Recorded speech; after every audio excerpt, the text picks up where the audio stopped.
ये है हमारी जमीन। इसकी ऊपर वाली साइड नॉर्थ पोल है। 2023 में जमीन के एटमॉस्फेयर को स्टडी करने वाली एक ऑर्गेनाइजेशन ने एक वार्निंग जारी की कि नॉर्थ पोल में मौजूद एटमॉस्फेयर का टेम्परेचर बहुत ज्यादा कम हो चुका है, जिसकी वजह से 2023 के आखिर पर नॉर्थ पोल से नीचे यानी कनाडा, यूएसए और यूरोप में बहुत ज्यादा ठंड आएगी। और कहा यह जा रहा है कि ये अब तक की सबसे खतरनाक कोल्ड वेव हो सकती है। कुछ साल पहले यूएसए में जो कोल्ड वेव आई थी जिसमें 22 लोग मरे थे, ये कोल्ड वेव उस वेव से कई गुना ज्यादा खतरनाक होगी। 2019 में यूएसए में सबसे कम टेम्परेचर को रिकॉर्ड किया गया था। उस वक्त आई कोल्ड वेव ने यूएसए की 27 स्टेट को बर्फ से ढक दिया था। यूएसए का सबसे गर्म स्टेट टेक्सास है। यहाँ का टेम्परेचर 40 डिग्री से नीचे जाता ही नहीं है। 2019 में वहाँ का टेम्परेचर -18 डिग्री हो गया था। ये कोल्ड वेव इतनी खतरनाक थी कि यूएसए को अपनी 5000 फ्लाइट्स को कैंसिल करना पड़ा, जिसकी वजह से यूएसए को $950 मिलियन का नुकसान हुआ। इसके अलावा 2 दिन के अंदर इस सर्दी में 22 लोग मर गए।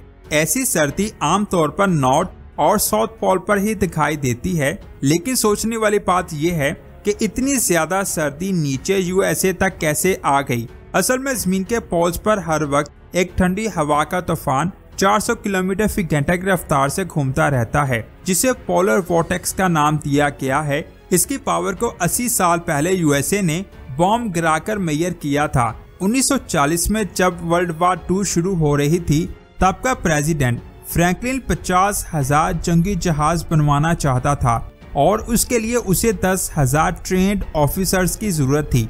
उस वक्त एक साइंसदान कॉल ने देखा कि अक्सर जंगी जहाजों के बॉम्ब्स अपने टारगेट को मिस कर देते थे। ये जहाज बहुत ज्यादा ऊंचाई से बॉम्ब को फेंकते थे, इसीलिए उस साइंसदान को लगा कि ये उन हवाओं की वजह से हो सकता है जिसको उसने 20वीं सदी में डिटेक्ट किया था। असल में कार्ल 20वीं सदी के आगाज से पोल के वेदर में काफी ज्यादा इंटरेस्टेड था और वहाँ उसने हाई एल्टीट्यूड विंड्स को डिटेक्ट किया। इसीलिए उसे लगा कि शायद इन्हीं विंड्स की वजह से जंगी जहाजों के बॉम्ब अपने टारगेट को मिस कर रहे हैं।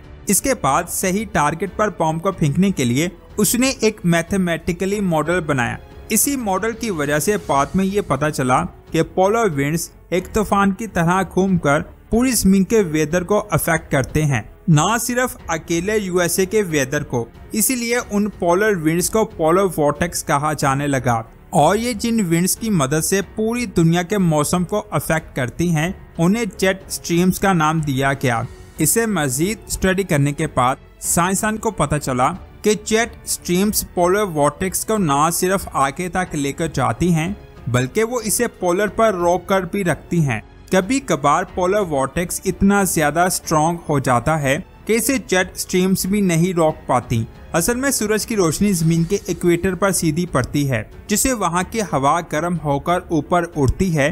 ठंडी हवा के मुकाबले में गर्म हवा ज्यादा हल्की होती है, इसीलिए इक्वेटर पर एक लो प्रेशर जोन बनता है, जिससे गर्म हवा ऊपर की तरफ जाने लगती है। ऊपर जाकर यह हवा ठंडी होकर दोबारा पीछे की तरफ मुड़ती है और फिर ये नॉर्थ और साउथ पोल से आ रही ठंडी हवा के साथ टकराती है।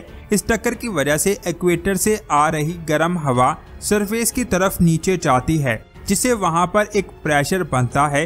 ये गर्म हवा जमीन पर पहुंचकर 2 हिस्सों में तकसीम हो जाती है।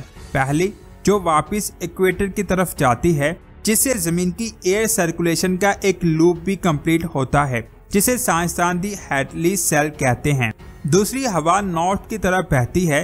ये हवा 60 डिग्री लैटिट्यूड यानी सब पोलर रीजन पर आर्कटिक रीजन से आ रही ठंडी हवा के साथ टकराती है। क्योंकि ये दोनों विंड्स जमीन की सतह पर टकराती हैं, इसीलिए उन्हें मजीद नीचे जाने की जगह नहीं मिलती। इसीलिए वो दोबारा ऊपर की तरफ जाने लगती हैं, जिसकी वजह से सब पोलर रीजन पर एक लो प्रेशर जोन बन जाता है, बिल्कुल उसी तरह जैसे इक्वेटर पर बनता है। ये ऊपर उठने वाली हवा भी 2 हिस्सों में तकसीम हो जाती है, जिसमें से एक वापस साउथ पोल की तरफ बहकर सब ट्रॉपिकल रीजन में इक्वेटर से आ रही विंड से टकराती है और इस सर्कुलेशन पैटर्न को फेरल सेल कहा जाता है। और दूसरी हवा नॉर्थ पोल की तरफ बहकर नॉर्थ पोल की तरफ सिंक होती है और इसी सिंकिंग एयर की वजह से वहां पर एक हाई प्रेशर जोन बनता है, जिसके बाद यह हवा साउथ ईस्टर्न ईस्ट की तरफ बहती है।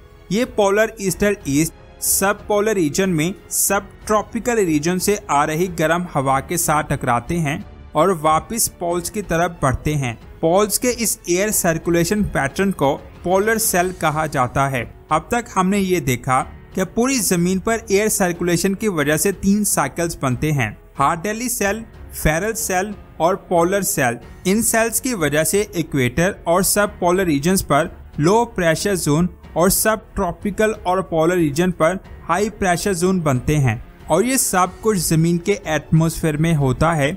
लेकिन पोलर वॉर्टेक्स एटमॉस्फेयर की बाउंड्री यानी ट्रोपोपॉज में बनता है। मैंने पहले आपको बताया था कि सब पोलर रीजन पर पोल से आ रही ठंडी हवा और इक्वेटर से आ रही गर्म हवा एक दूसरे से टकराती हैं। इसी वजह से इस पॉइंट को पोलर फ्रंट कहते हैं। इस टक्कर की वजह से सब ट्रॉपिकल रीजन्स की गर्म हवा हल्की होने की वजह से पोलर रीजन्स की ठंडी हवा के ऊपर चढ़ जाती है और यहाँ पर ही एक ट्विस्ट आता है। अगर गर्म हवा हमेशा ऊपर से जा सकती है तो वो ठंडी हवा से टकरा क्यों रही है, और अगर ये पूरा विंड फ्लो नॉर्थ और साउथ की डायरेक्शन में होता है तो पोलर वॉर्टेक्स किसी तूफान की तरह वेस्ट से ईस्ट में क्यों बहता है। ये होता है जमीन की कोरियोलिस फोर्स की वजह से। मिसाल के तौर पर आप एक घूमने वाले झूले पर बैठे हैं, आप अपने दोस्त की तरफ एक बॉल को फेंकते हैं तो बॉल सीधा आपके दोस्त तक पहुंचेगी। लेकिन अगर यही बॉल आप घूमते हुए फेंकते हैं तो वो सीधा जाने के बजाय एक कर्व पाथ में ट्रैवल करती है, क्योंकि बॉल एक हाई स्पीड एरिया से एक लो स्पीड एरिया की तरफ जा रही है, जिसकी वजह से उस पर एक फोर्स लगती है जिसे कोरियोलिस फोर्स कहते हैं, जो बॉल के पाथ को कर्व कर देती है। सेम इसी तरह जमीन की रोटेशन की वजह से पोलर फ्रंट पर आ रही गर्म हवा सीधी जाने की बजाय एक कर्व पाथ में घूमेगी और गर्म हवा की वजह से लो प्रेशर बनता है और फिर यही हवा पोल्स के ऊपर एक लो प्रेशर जोन में वॉर्टेक्स की फॉर्म में रोटेट करती है, जिसकी वजह से वहां एक पोलर वॉर्टेक्स बनता है। अब पोलर फ्रंट यहाँ पर पोल से आ रही ठंडी हवा और इक्वेटर से आ रही गर्म हवा टकराती है। वहाँ भी कोरियोलिस इफेक्ट की वजह से ये दोनों एयर स्ट्रीम एक दूसरे की ऑपोजिट डायरेक्शन में रोटेट करने लगती हैं। इससे सब पोलर रीजन के ऊपर एक एयर टनल बनता है जिसे पोलर जेट स्ट्रीम कहते हैं। ये जेट एक दीवार की तरह पोलर वॉर्टेक्स को पोलर पर ही रोक कर रखती हैं। आमतौर पर ये काफी स्ट्रॉन्ग ट्रैप होता है, लेकिन कभी कभार ये दीवार टूट जाती है या किसी वजह से कमजोर हो जाती है, जिसे आर्कटिक रीजन की ठंडी हवा इस रीजन की तरफ जाने लगती है, जिसे हम कोल्ड वेव्स का नाम देते हैं। आखिर ऐसा क्यों होता है? आर्कटिक और इक्वेटर के दरमियान टेम्परेचर का डिफरेंस बहुत ज्यादा हो जाता है, तो पोलर जेट स्ट्रीम्स बहुत स्ट्रॉन्ग होती हैं और पोलर वॉर्टेक्स को बाहर आने नहीं देती। लेकिन जैसे ही नॉर्थ में समर शुरू हो जाता है तो आर्कटिक रीजन थोड़ा गर्म होने लगता है, जिससे आर्कटिक और इक्वेटर के दरमियान टेम्परेचर का डिफरेंस ज्यादा नहीं रहता, जिससे पोलर जेट हवाएं कमजोर हो जाती हैं और एक वेव पैटर्न में फ्लो करने लगती हैं। यहाँ पर आप देख सकते हैं कि यूएसए और यूरोप जो गर्म एरिया है वहाँ भी बर्फ गिरने लगी है, यानी पोलर वॉर्टेक्स लीक हो रहा है। पहले पोलर वॉर्टेक्स 10 सालों में 1 या 2 बार लीक होता था, लेकिन पिछली 4 दहाइयों से इसकी तादाद ज्यादा बढ़ चुकी है और कहा जा रहा है कि आगे इसके लीक होने की तादाद और ज्यादा बढ़ने वाली है। असल में ग्लोबल वार्मिंग की वजह से आर्कटिक रीजन की बर्फ पिघल रही है।